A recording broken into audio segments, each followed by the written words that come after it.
May Reyes. Ibig na po sa PBB.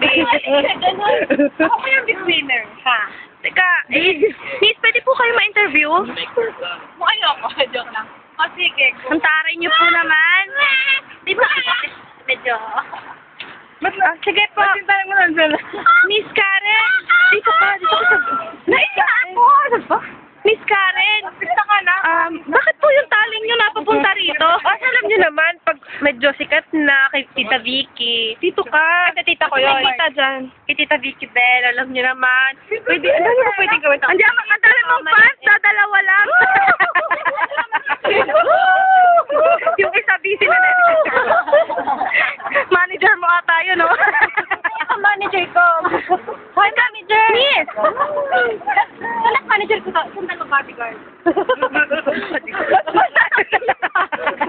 Mga malalaki. Teka, Miss. Lumikit naman ata yung taling mo dito. Kasi nakakuha nga na Tita Vicky Bello. Miss, Miss, diba sexting nyo? Bakit tumaba kayo? Alam niyo naman. Nabubusog ako sa pagmamahal. Paulit-ulit? Oo, hindi mo kasi nabibigyan. Alam mo yun. Miss, kulangot ba yan? Ay, Miss, teka, balita ko birthday daw kayo ni Paring Kit. hindi. Ano lang yun? Sabi-sabi lang. Alam niyo naman kasi si Myrtle. Ni Mr. Aroa. Sino yun? Hindi ba tayo? Manager ka lang. Pwede ba? Manager ka lang. Korea yan. Masod ka nga. Miss, balita ko, si Kit may nililigawan na bago. Taga-Parma daw po. Ha? Ano? Alam ko naman ako pa rin ang gusto ng bebe ko si Kite. Bebe! Wow! Tinatawagan nyo! Parang si Gerald Anderson and Sarah Geronimo. Siyempre naman. Ako si Sarah Geronimo.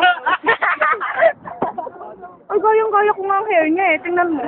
Ay, siyempre kasi, ano... Teka, Miss Karen, sige po, ang dalawa lang po talagang fans nyo. Sige, mangampanya na po kayo nang hindi po kayo maibig. Wala po ta. Hello, balita ko po kasi nominated daw po kayo mamaya. Sana po, ibotan niyo po ako, tapos para po makapili po ako dito sa bahay ni Kuya kasi po, alam niyo po naman boses medyo... Sige po, bye. Kate. Ano nga? Karen. Bye-bye po.